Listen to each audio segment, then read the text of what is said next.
I am really still not sure why there's that gap between when I start talking and when it starts recording. But anyway, hopefully you get this from the beginning. Oh no, not again.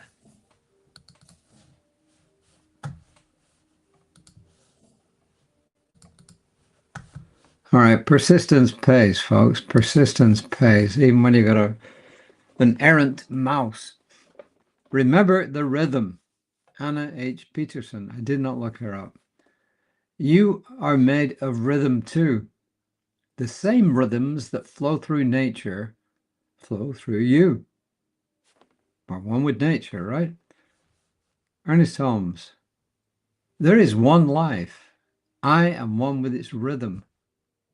My heart beats with the pulsation of the universe, in serenity, in peace, and in joy. And that's from the Science of Mind textbook, kind of halfway through, page 246. It's a big book. This is David Alexender, who says, the word rhythm is derived from the Greek rhythmos, which means to flow. Underneath external noise, a rhythm pulses, a steady ancient hum, like the earth breathing beneath our feet. It is not dramatic or loud. It is subtle and sacred. Native American elders who lived in the rhythm of nature's changing cycles reminds us that we are invited to adhere to their proverb of rhythm. Listen to the wind, it talks. Listen to the silence, it speaks. Listen to the heart, it knows. Everything around us is pulsing with an innate reminder of symmetry. You are not a stranger to flow. You are already home. We do not lose the rhythm. We simply tune it out. As spiritual beings caught in changing cycles of human doing, we spend years gathering names, roles, goals, building structures of meaning, trying to be enough, and all the while, the innate pulse of life's givingness flows beneath every achievement, every heartbreak, every attempt to get it right. The rhythm does not rush.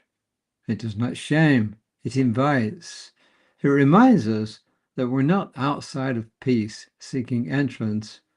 We are within peace, watching everything move and watching everything shift like clouds across the sky. No arrival, only unfolding.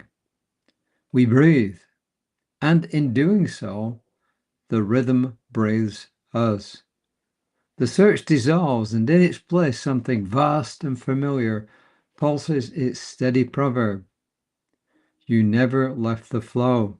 You are never alone. Listen to your heart. It knows. A couple of things here. One is a quote from Michael Jordan, who said, I have missed more than 9,000 shots in my career. I have lost almost 300 games. On 26 occasions, I have been entrusted to take the game-winning shot, and I lost.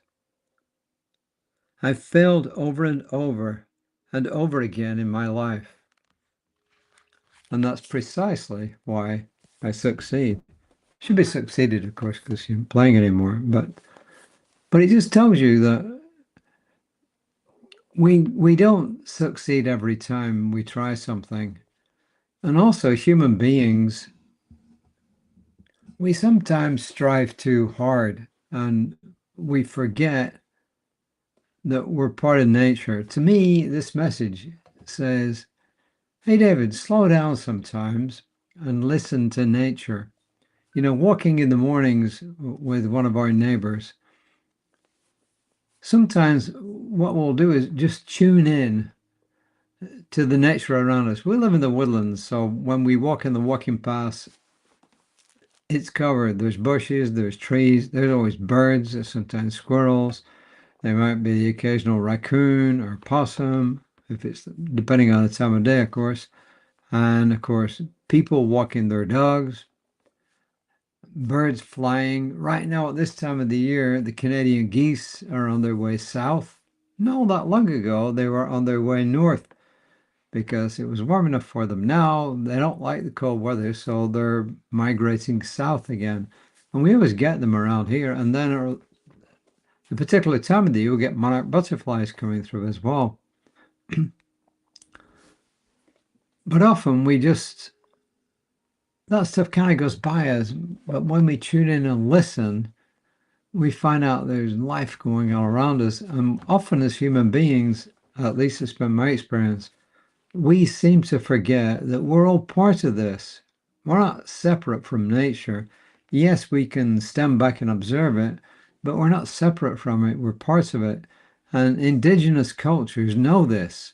That's why they can track the way they do. You know, when settlers came here and they would get Native Americans to track for them, they were amazed at how these people could do it. They're amazed at how Aborigines in Australia can still do it. It's because they're in touch with nature. They still have that connection, and we can get it again. And sometimes it's good just to go out there and hug a tree or sit out there. If you live in an area which is quiet enough, just go sit out there and just don't do anything and listen. Now the mosquitoes are pretty well gone. You know, you don't need to spray yourself up with bug spray. You can just sit there and just listen. Listen. What's going on? And then you can take times inside and just listen to your own self. Listen to your own heartbeat. Listen to the rhythm of your body. So we often forget this as human beings. As I said, we observe nature and somehow we think we're separate from it, but we're not. We're parts of it. And when we start to realize this and rejoin, we start to really enjoy life again. The object of the exercise isn't to dash through life and arrive safely at the other end, boom, we're gone and off to our next experience. No, it's to actually enjoy life while we're here and to make the most of who we are as part of nature. So that is my story for today. And the quote is, he's already said it. Listen to your heart, it knows. Listen to your heart, it knows. What's that intuition that's wanting to come through? Just be quiet and allow it to come through. So I know for each and every person here, a time of quiet, a time of connection, a time of feeling one with all that is. And I claim this as good and true. And I'm grateful for it. And I release it into a divine mind that accepts my prayer and calls it done. And so it is. So tomorrow I should get two things. You should have our midweek meditation, and you should have Reverend Lisa Ryan, my colleague, at 9:15 tomorrow morning. Creative Life Spiritual Center's Facebook page.